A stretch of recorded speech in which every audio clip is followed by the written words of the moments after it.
4년의 첫 시간을 하고 있습니다.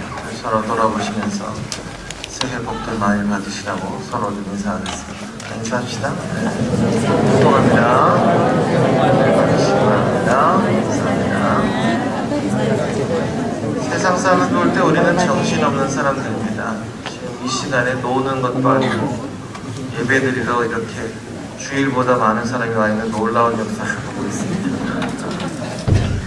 하나님께서 이 새해에 정말 우리에게 큰 소망을 주실 줄로 믿습니다.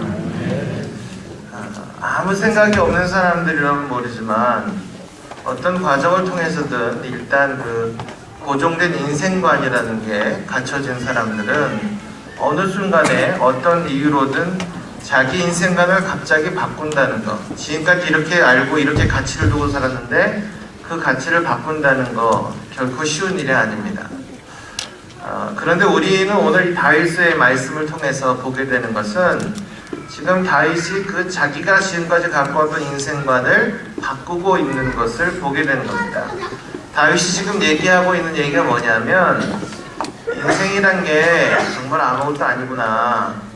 무언가 있는 것 같지만 없는 것과 다름이 없구나. 내 속에 있는 재물, 내 손에 있는 재물, 내가 왕으로서 쌓아놓은 부귀와 영화, 고화, 사실 이것들이 내 손에 있지만 언제 내 손을 떠날지 모르는 것들이구나. 이런 사실들을 진지하게 깨닫고 있는 모습을 보게 됩니다. 그리고 그가 결론을 내린 것이 뭐냐면 주여 내가 무엇을 바라리요 나의 소망은 주께 있습니다. 이 말은 나의 소망은 주께만 있습니다. 이 말입니다. 그래서 그의 마음을 세상에서 떼어서 하나님께로 돌렸습니다. 그의 마음을 재물에서 떼어서 하나님께로 돌린 것입니다. 그의 생각을 완전히 바꾸는 대역전을 지금 시도하고 있다라는 것입니다. 많은 사람들이 말로만 모든 인생의 문제에 초탈하고 벗어난 것처럼 얘기를 할 때가 많습니다. 인생을 하나님 앞에 마치 다 달관한 사람처럼 모든 것에 미련이 없는 사람처럼 말할 때가 있습니다. 근데 실제로 가만히 보면 말과는 많이 다릅니다. 천년만년 살 것처럼 자신의 인생에 온갖 마음을 집중하여 살고 있고 세상 재물을 영원히 자기 손에서 떠나지 않을 것처럼 움켜쥐고 사는 사람이 많습니다. 1992년에 다미선교회라는 데서 1992년 예수님 온다고 해서 난리를 치고 그랬습니다. 그 중심에 있던 사람이 이장림 목사라고 하는 사람입니다. 근데 재밌는 것은 휴거 날짜가 정해졌는데 이장림 목사가 5억짜리 헌금으로 5억짜리 집을 샀습니다.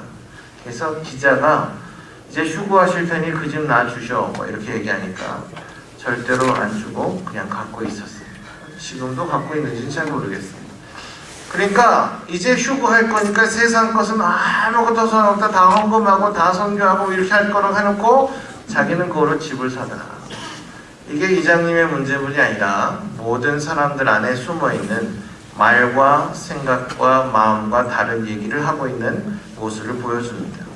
본문에 있는 다윗은요, 나이가 좀 들었고요, 병상에 누워있다는 것을 알 수 있는 게 본문에 보면 내가 없어지기 전에, 내가 죽기 전에 나의 건강을 회복시켜달라고 기도하는 것을 통해 알 수가 있습니다. 그리고 다윗이 병을 앓고 있는 것을 보고 이걸 좋아하는 사람들이 주변에 많았다는 겁니다.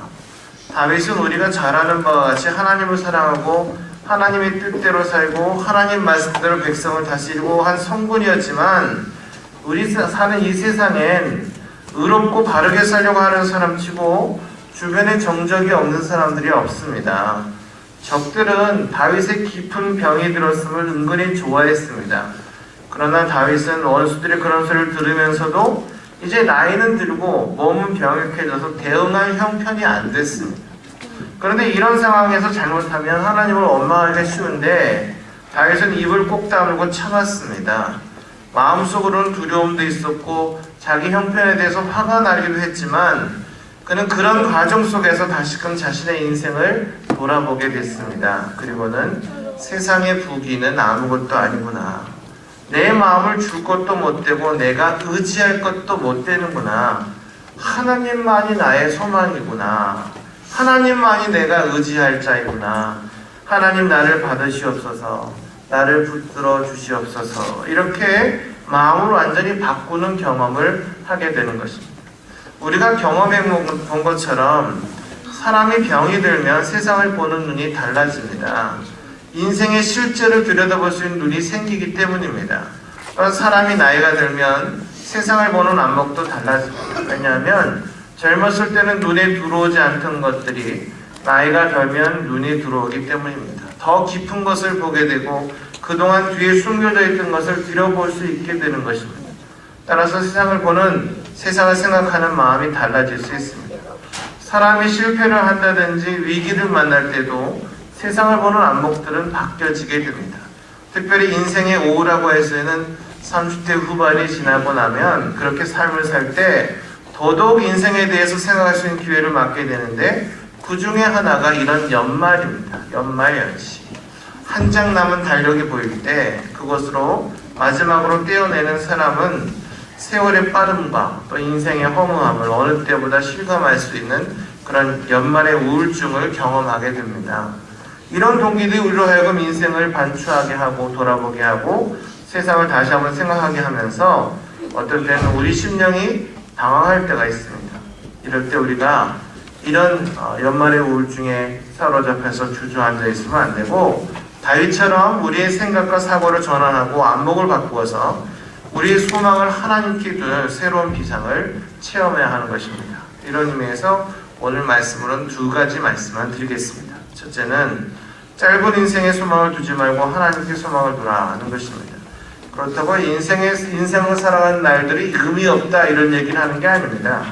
그것을 의미 있게 하기 위해서 하나님께 소망을 둬야 한다는 얘기를 하는 것입니다. 보면 4절은 서론이고 5절은 결론입니다. 읽어보기만 해도 설명이 필요 없을 정도로 읽으면 벌써 그 의미를 알만한 내용들이 나옵니다. 다윗이 지금 앞으로 남은 인생이 몇 년이나 될까를 손가락으로 세고 있습니다. 그리고 도대체 내가 한 생을 살았다고 하는데 그게 고작 한 뼘에 불과하구나 이런 사실을 알았습니다. 다윗이 병상에서 세상스럽게 이 사실을 직감하고 있는 겁니다. 굉장한 인생을 산 것 같은데 파란반장하고 놀라운 인생을 산 것 같은데 하나님 앞에서는 없는 것과 똑같구나 이렇게 자기 자신의 모습을 정확하게 직시하게 됩니다.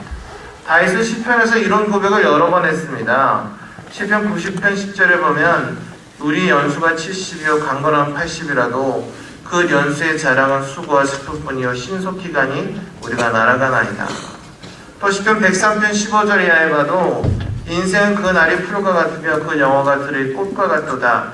그것은 바람이 지나면 없어지나니 그곳이 다시 알지 못하거니와. 78편 39절에 봐도 저희는 육체뿐이라 가고 다시 오지 못하는 바람을 기억하셨습니다. 이렇게 얘기했습니다.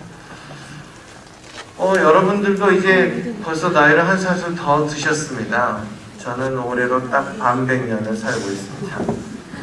그런데 아무것도 남은 것이 없는 아무것도 아닌 인생을 살고 있는 건 아닌가 이런 생각이 듭니다.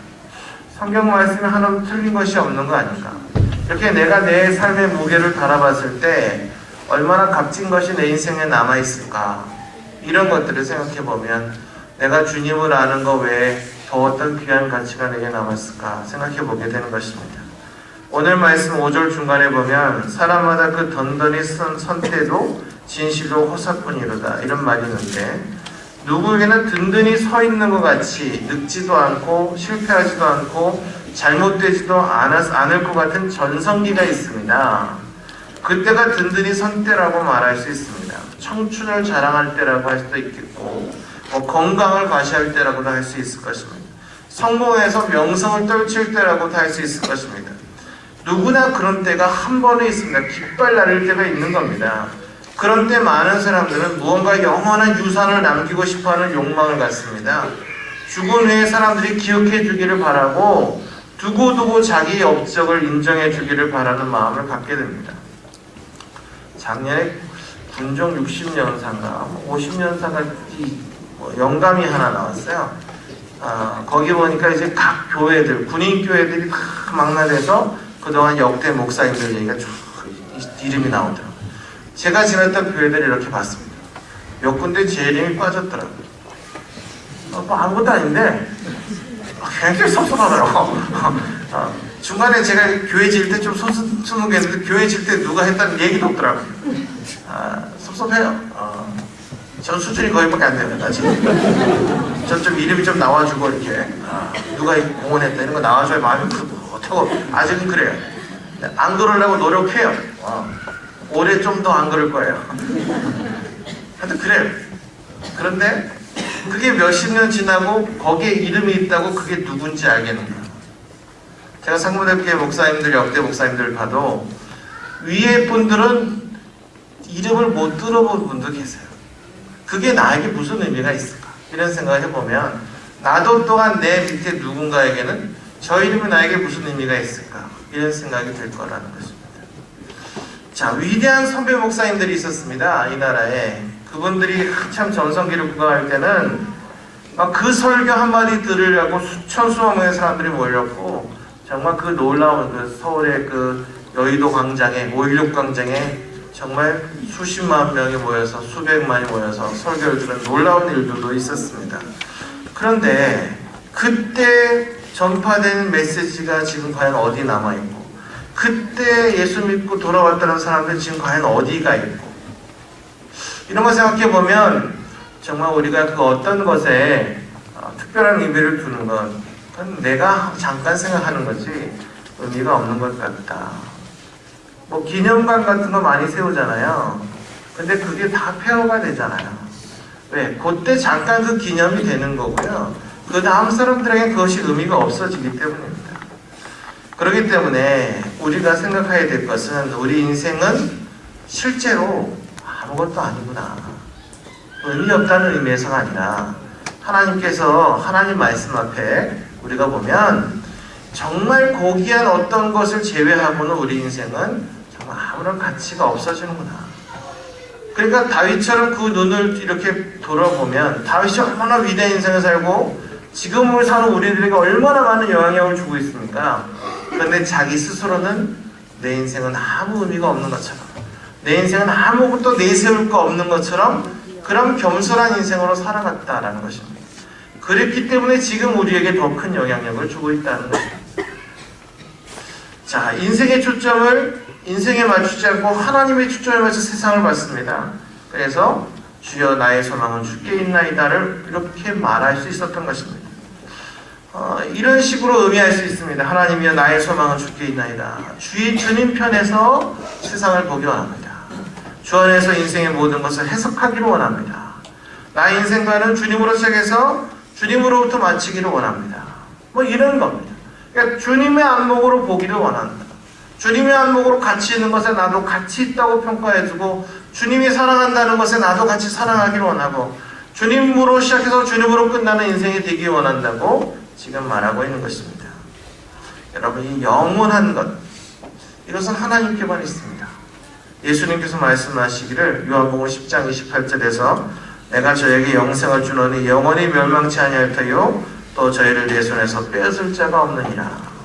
요한복음 11장 25절 이하에 봐도 나는 부활이요 생명이니 나는 믿는 자를 믿어 죽어도 살겠고 오늘 살아서 나를 믿는 자는 영원히 죽지 아니라 이것을 내가 믿느냐 말씀하셨습니다.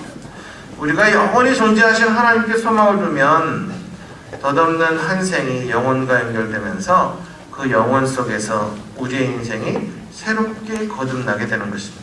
이렇게 하나님께 소망을 둔 사람은 하나님 편에서 우리 인생을 다시금 재조명하기 때문에 우리 하루하루의 삶이 새로운 의미를 갖게 되는 것입니다. 그러니까 지난 한 해를 여러분 아무 의미를 살고 아무 가치를 썼다는 얘기 아닙니다. 다 의미 있게 열심히 사셨습니다. 근데 이제 이 한 해, 이제 오늘 첫 시작을 시작하고 있는데 하나님 내가 첫 시간을 주님과 동행했습니다. 이것으로 여러분 어떤 의무 방어를 치는 것처럼 생각하지 말고 이렇게 시작한 것처럼 주님께서 내 인생을 책임져 주시는 인생으로 주님이 내 인생을 판단해 주시는 그 판단으로 주님께서 내게 가치를 주시는 그 가치로 내가 내 인생을 살겠습니다라는 결단이 오늘 우리에게 의미 있는 결단이 되겠다는 것입니다. 6절에 보면 진실로 각 사람은 그림자같이 다니고 헛된 일에 분야하며 재물을 쌓아나 누가 취하는지 알지 못한다 라고 말합니다. 이 재물에 대한 얘기가 성경에 꽤 많이 나옵니다. 나중에 보니까요, 성경 구절에 한 2,300여 개나 재물에 대한 권면이 나옵니다. 예수님이 비유하신 38개의 비유 중에 16개에서 재물과 관련된 비유가 나옵니다. 그러니까 우리 인생에 돈, 재물 이런 것은 떼어낼 수 없는 중요한 위치에 있다. 그러니까 어떤 의미가 있냐면 돈과 재물을 어떻게 유용하고 어떻게 사용하느냐를 보고 그가 믿음이 있는지 없는지도 구별될 수 있다는 얘기가 됩니다. 그러니까 우리에게 있는 재물들을 하나님께서 원하시는 대로 내 것이라 여기지 말고 하나님께서 의미가 있어서 뜻이 있어 주어진 것이라 생각하고 만약에 그 돈을 관리한다면 하나님께서 거기서 풍요로운 인생을 살 수 있도록 인도하시고야 말 것이다 하는 것입니다. 그래서 하나님께서 마태복음 6장 19절에서 오직 너희를 위해서 보물을 하늘에 쌓아두라 이렇게 얘기했습니다. 이 땅에 의미 없는 것들에 그것들을 바치지 말고 하늘에 쌓아두라. 하늘의 것으로 환전해라 이런 의미입니다. 오늘 말씀 요점은 두 가지나 했습니다. 우리 인생은 짧고 아무것도 아니다. 거기에 마음 두지 말고 하나님께 소망을 둬라. 그러면 우리 인생이 의미를 갖게 될 것이다. 목표를 갖게 될 것이라는 것입니다. 또 세상에 있는 모든 것들, 재물, 시간, 재능 이 모든 것이 다 내 손에 있지만 내 것은 아니고 그러니까 거기에 마음 두지 말고 하나님께 소망을 두면 그 모든 것이 가장 아름답고 귀하게 사용되어지고 그것을 통해 열매가 맺혀질 것이지만 내가 거기에 관심을 쓰는 순간 하나님에서 멀어지는 순간 그 모든 것은 다 내 손에서 썩어질 것으로 변하고 만다는 것입니다. 지난 한 해 동안은 어떤 가치의 기준을 가지고 사셨습니까?